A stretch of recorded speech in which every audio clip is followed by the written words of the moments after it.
నమస్కారం ఘంటారావానికి స్వాగతం. ముందుగా ప్రధాన అంశాలు. పార్లమెంటు సెంట్రల్ హాల్లో రాజ్యాంగ వజ్రోత్సవాలు. ప్రత్యేక స్మారక నాణెం స్టాంపు ఆవిష్కరించిన రాష్ట్రపతి.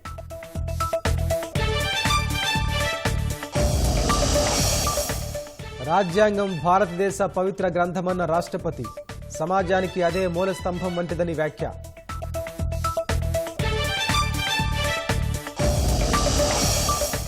టూరిజం ప్రాజెక్టులపై కేంద్ర మంత్రి షెకావత్తో పవన్ చర్చలు.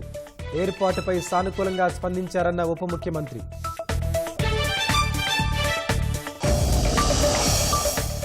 రఘురామ కస్టోడియల్ టార్చర్ కేసులో లోతుగా దర్యాప్తు. ప్రకాశం జిల్లా ఎస్పీ ఎదుట విచారణకు హాజరైన విజయపాల్.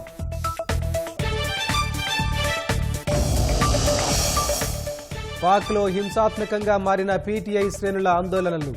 ఇమ్రాన్ ఖాన్ను విడుదల చేయాలని డిమాండ్.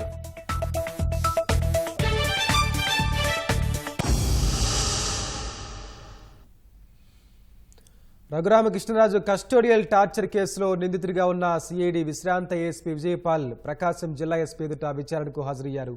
దీనికి సంబంధించి మరింత సమాచారం మా ప్రతినిధి సురేష్ అడిగి తెలుసుకుందాం. సురేష్, చెప్పండి, విజయపాల్ విచారణకు సంబంధించిన తాజా సమాచారం ఏంటి?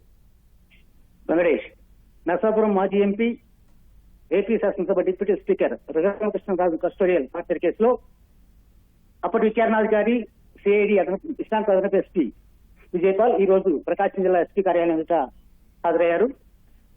ఈ కేసులో ఈ నెల 13వ తేదీన ఒకసారి ఆయనను పోలీసులు విచారించారు.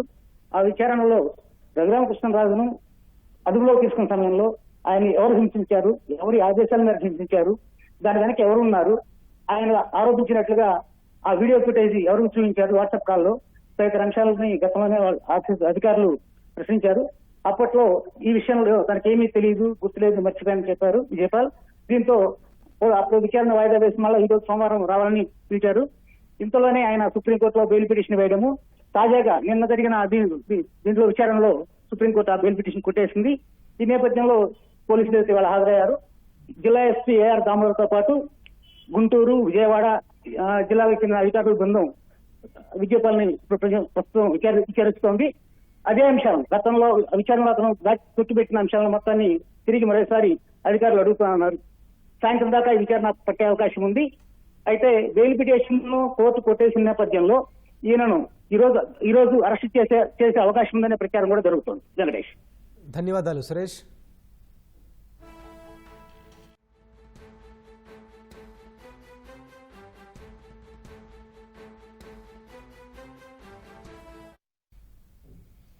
రాష్ట్ర ప్రభుత్వం ఆధ్వర్యంలో నిర్వహిస్తున్న రాజ్యాంగ వజ్రోత్సవాల కార్యక్రమాన్ని ప్రత్యక్ష ప్రసారం ద్వారా చూద్దాం.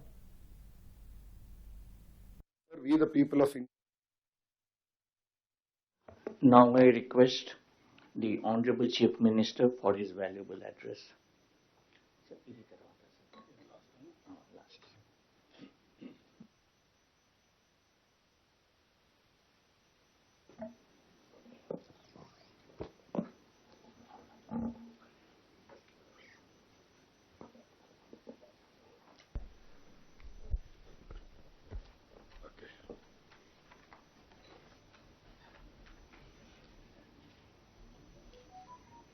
అందరికీ నమస్కారాలు. ఈరోజు మనందరం కూడా 75వ భారత రాజ్యాంగ దినోత్సవాన్ని జరుపుకోవడానికి మనం ఇక్కడ సమావేశమయ్యాం. ఇది ఒక పవిత్రమైన రోజు, ఒక విశిష్టమైన రోజు కూడా. అందరికీ రాజ్యాంగ దినోత్సవ శుభాకాంక్షలు. ఇక్కడ మన రాష్ట్రంలో ఉండేవాళ్లే కాకుండా ప్రపంచం మొత్తం ఎవరైతే భారతీయులు ఉన్నారో వారందరికీ కూడా శుభాకాంక్షలు. ప్రపంచంలోని అతిపెద్ద రాజ్యాంగాన్ని, అతిపెద్ద ప్రజాస్వామ్య దేశానికి పరిరక్షణ కలిగించిన రోజు. మన రాజ్యాంగాన్ని రాజ్యాంగ పరిషత్ ఆమోదించిన రోజు కూడా. ఇప్పుడే చాలా మంది మాట్లాడారు. భారత రాజ్యాంగ నిర్మాత డాక్టర్ బిఆర్ అంబేద్కర్ సారథ్యంలో 2 సంవత్సరాల 11 నెలల 18 రోజుల పాటు సుదీర్ఘంగా ఆలోచించి రాసినటువంటి రాజ్యాంగం.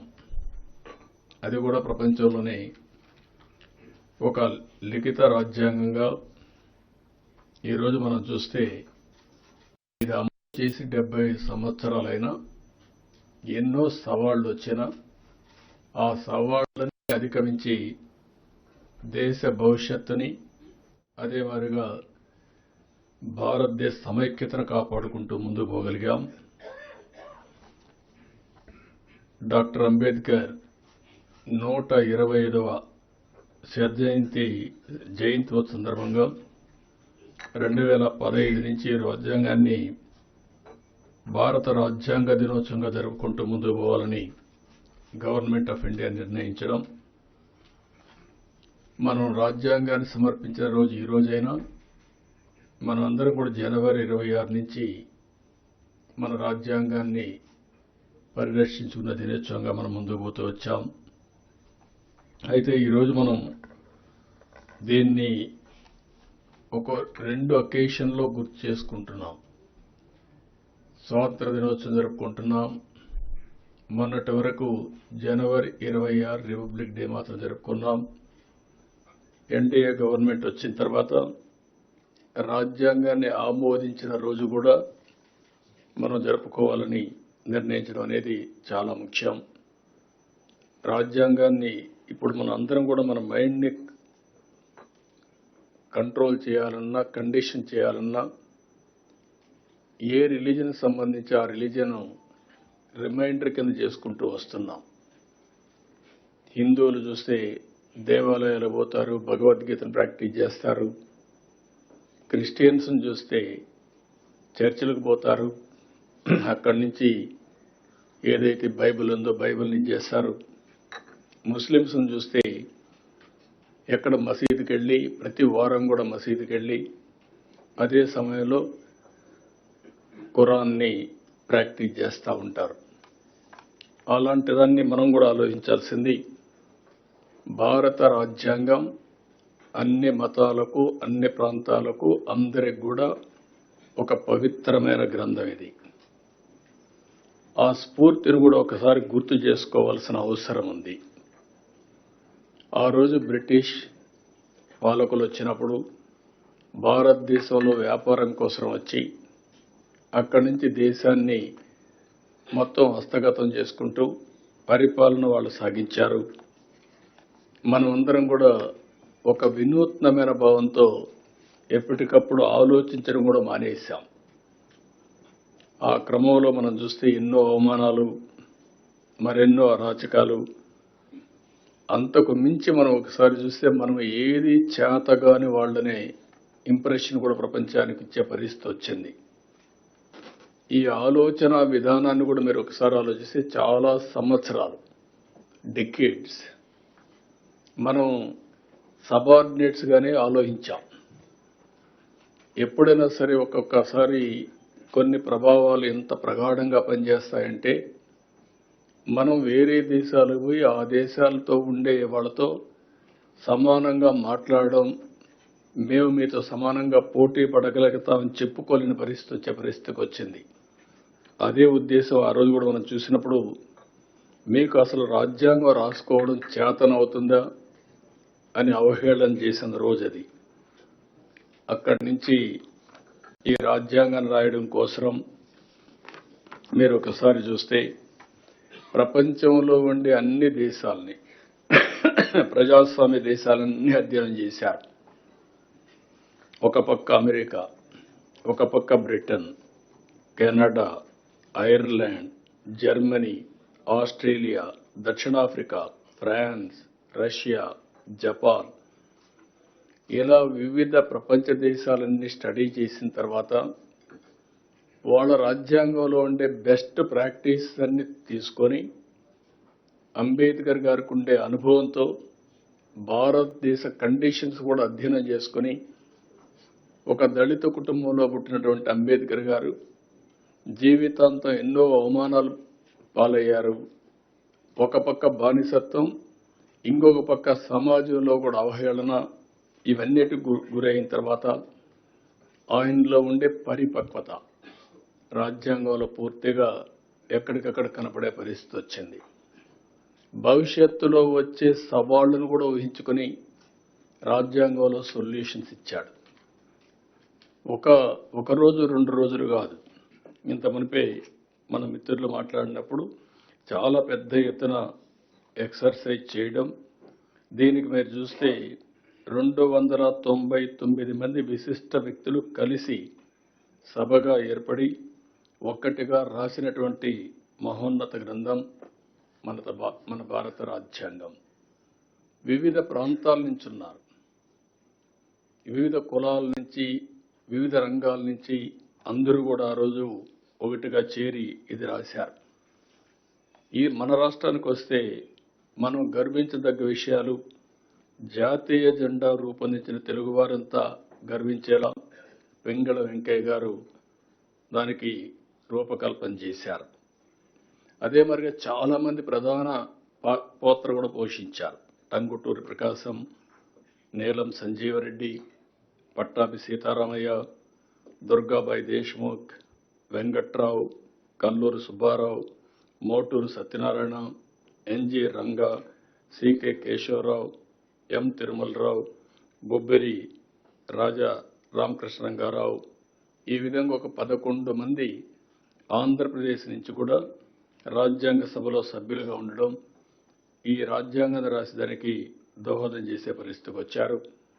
అందుకే ఒక పక్క రాజ్యాంగానికి అధ్యక్షత వహించినటువంటి అంబేద్కర్తో పాటు దేశంలో ఉండే అందరిని ఒకసారి ఆలోచించుకున్నప్పుడు ఆంధ్రప్రదేశ్ ఈ గడ్డ మీద పుట్టిన వారిని కూడా మనం ఒకసారి తలుచుకుని నివాళులర్పించాల్సిన అవసరం ఉంది. ఈ సందర్భంగా ఇప్పుడే మన రాజ్యాంగం మీద కూడా ప్రమాణం చేస్తున్నాం. అందులో కంటెంట్ కూడా మనం చూస్తున్నాం. ఇందులో చాలా స్పష్టంగా సాంఘిక, ఆర్థిక, రాజకీయ న్యాయాన్ని ఆ రోజు కూడా ఇప్పుడు కూడా మనం మాటల్లో పెడుతున్నాం తప్ప అందరికీ సామాజిక న్యాయం చేయాలని, ఏ విధంగా ఆర్థికంగా ముందుకు తీసుకురావాలని, రాజకీయ ప్రాధాన్యత, సమతుల్యం పాటించాలి, అందరికీ న్యాయం జరగాలని చెప్పి చాలా స్పష్టంగా ఉంది.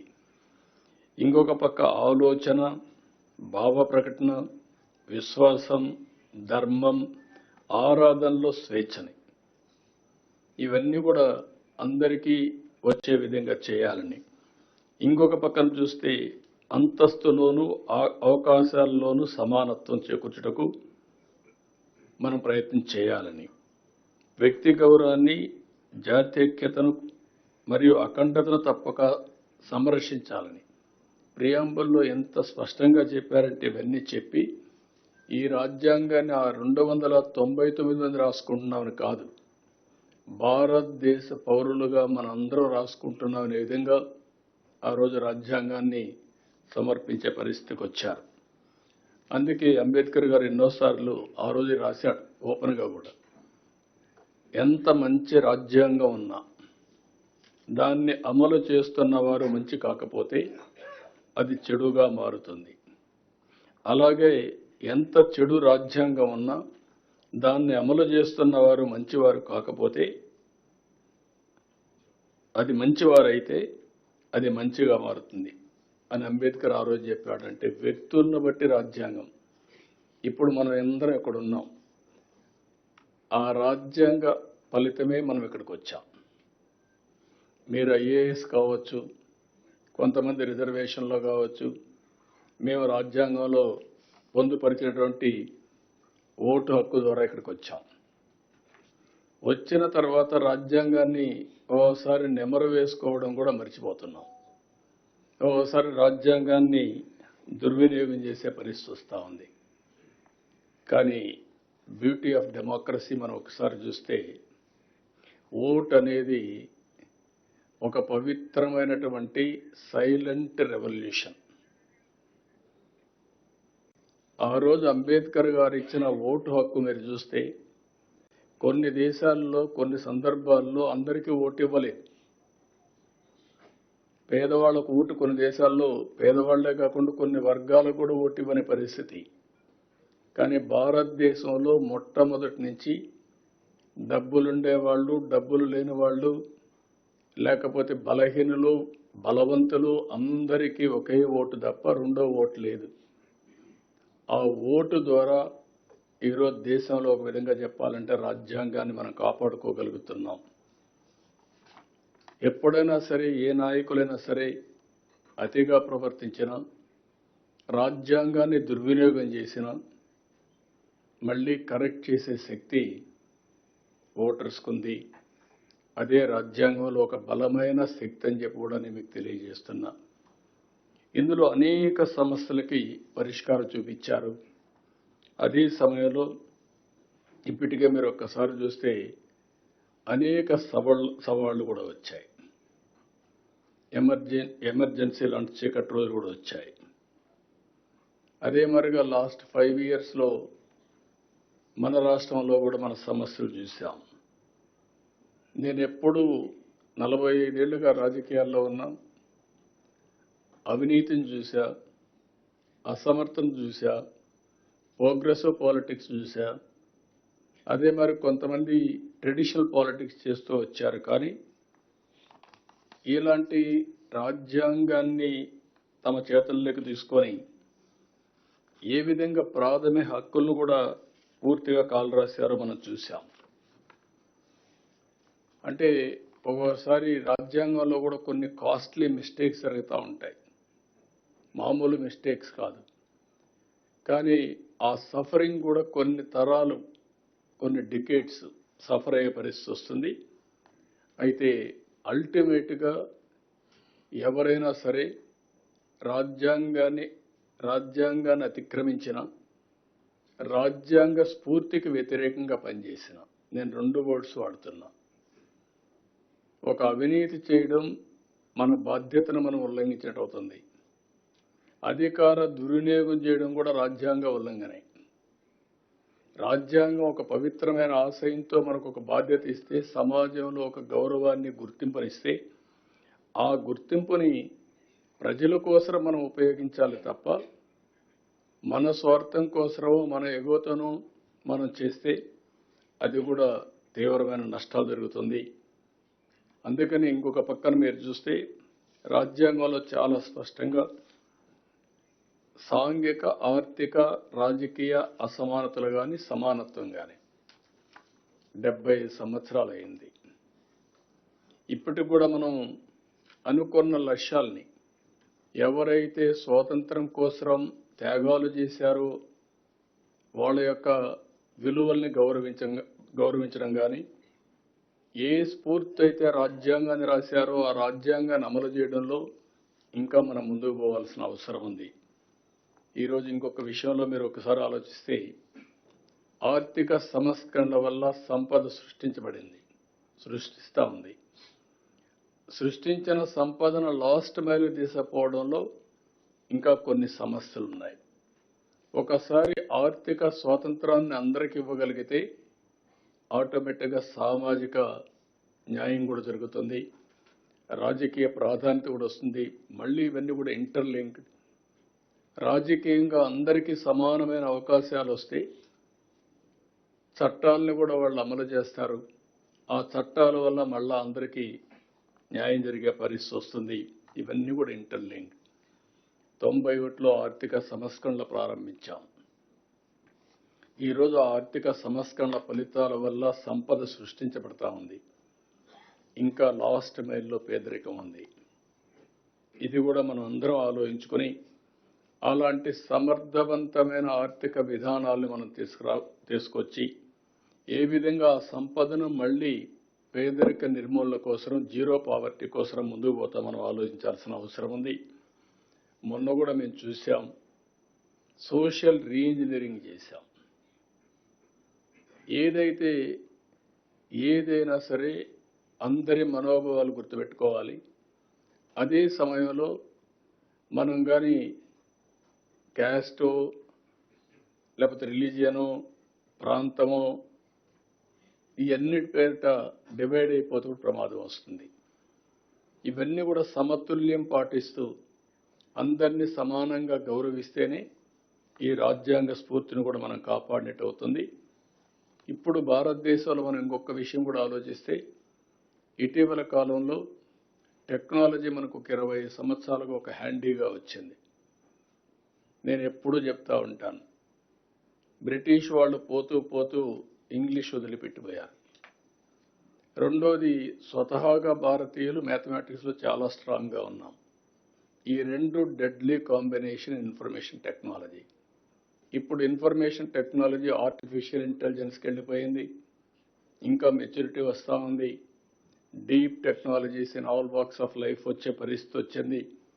సంపద సృష్టించడం చాలా ఈజీగా తయారయ్యే పరిస్థితి వచ్చింది. అందులో భారతదేశానికి డెమోగ్రఫిక్ డివిడెంట్ ఒక అడ్వాంటేజ్గా వచ్చింది. ఈ 75 సంవత్సరాల ఏదైతే రాజ్యాంగ దినోత్సవాన్ని మనం జరుపుకుంటున్నామో ఆ రోజు మనం ఆలోచించుకోవాల్సింది, మనకు ఒక డెమోగ్రఫిక్ డివిడెంట్ ఒక అడ్వాంటేజ్ వచ్చింది. కొన్ని దేశాల్లో ఏజింగ్ ప్రాబ్లం క్యాచప్ అవుతుంది. ఒక పక్కన ఆ దేశాలు ఏజ్తో సఫర్ అయినప్పుడు మన దేశానికి ఉండే అడ్వాంటేజ్ వల్ల ఈరోజు ప్రపంచానికే మనం సేవలు అందించే పరిస్థితికి వచ్చాం. ఈ విషయం కూడా గుర్తుపెట్టుకోవాల్సిన అవసరం ఉంది. ఆఫ్లైన్, ఆన్లైన్ ఇవన్నీ కూడా. అందుకని ఇలాంటి రాజ్యాంగ దినోత్సవాన్ని మనం జరుపుకుంటూ ఆ స్ఫూర్తిని ప్రజలకు నింపుతూ ఎప్పటికప్పుడు ఇవన్నీ గుర్తు చేసుకుంటూ నెమరు వేసుకుంటూ మన రాజ్యాంగం కోసం, స్వాతంత్రం కోసం పోరాడిన వ్యక్తులకి నివాళులర్పిస్తూ అదే సమయంలో మనం ఏ విధంగా చేయాలనో మనం ముందుకు పోవాల్సిన అవసరం ఉంది. పోయిన 5 సంవత్సరాలు కూడా ఎందుకు చెప్తున్నానంటే, నేను మర్చిపోదాం అనుకుంటున్నాను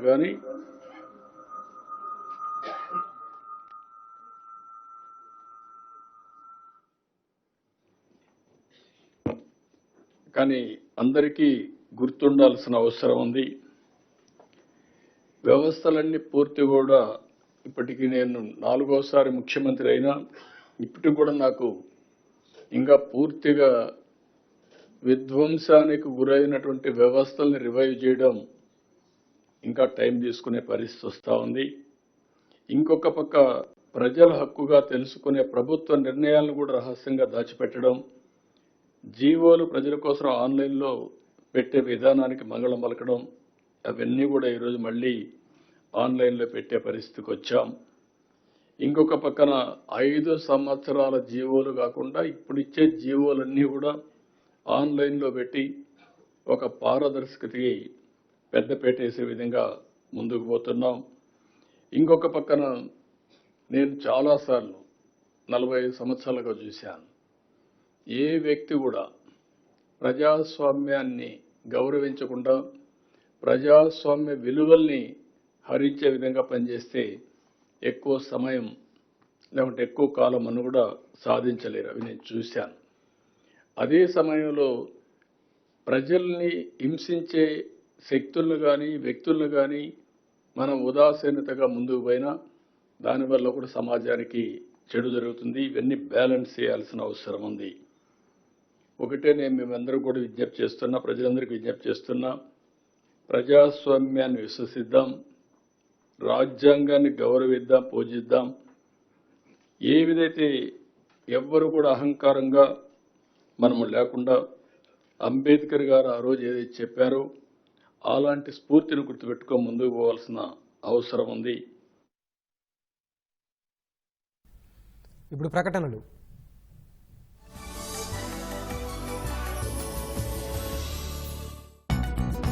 ఎగ్జామ్ టెన్షన్ తో తల పగిలిపోతుంది రావణ ఎండా నాయిస్ తో తల పేలిపోతోంది. గారి జవాబు ఒకటే, Mentho plus bomb. Let's party. Mentho plus bomb.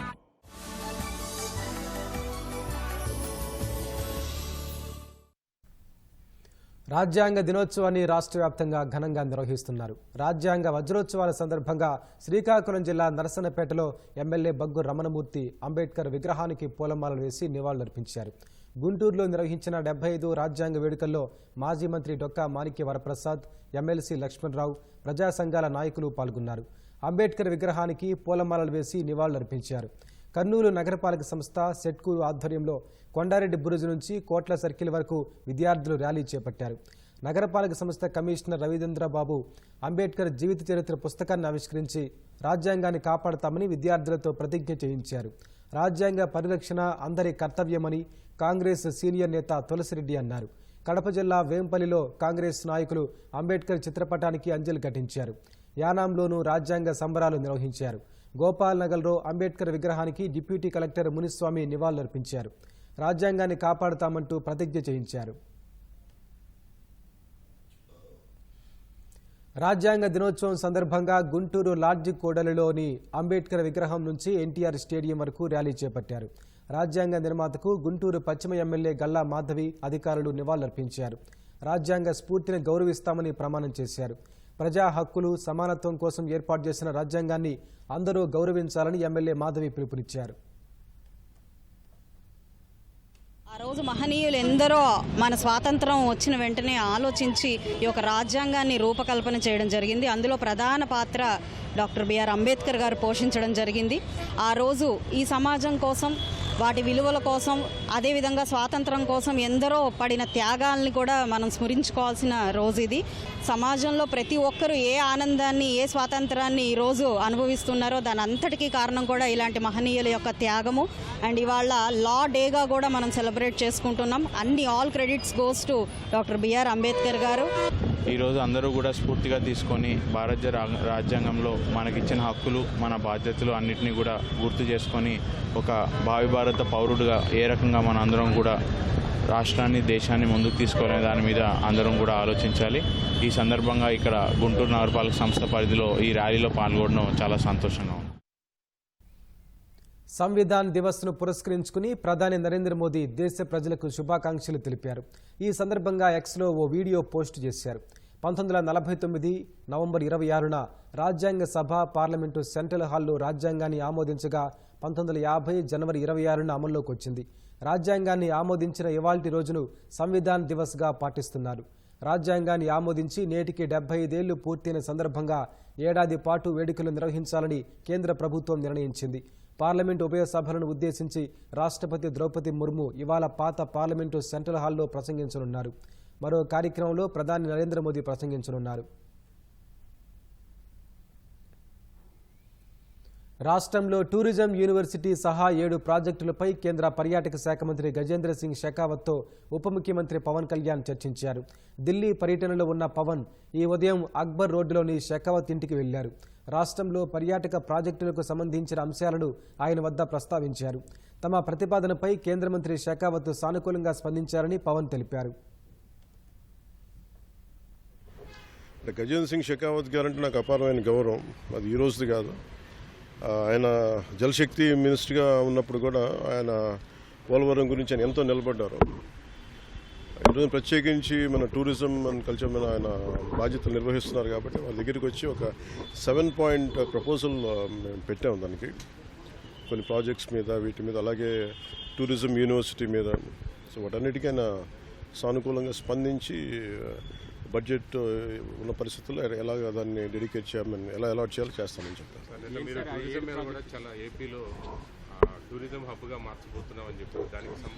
దాంట్లో భాగంగానే, ఎందుకంటే మనకి ఇందాక మేము లోపల మాట్లాడుతున్నప్పుడు మన షెకావత్ గారు చెప్పింది కూడా ఏంటంటే మెయిన్ ఒక మనకున్న రాష్ట్రాల్లో చాలా కీలకమైన 975 కిలోమీటర్ కోస్ట్ లైన్ ఉంది. అలాగే మన గండికోట ఇలాంటివన్నీ చాలా మన కైండ్ ఆఫ్ గ్రాండ్ క్యానియన్, మన ఇండియన్ గ్రాండ్ క్యానియన్ లాంటిది గండికోట. సో ఇలాంటివన్నీ ఉన్నాయి. సో మీరు ఇనిషియేట్ చేయండి process. All the support will be there for the state. Thank you.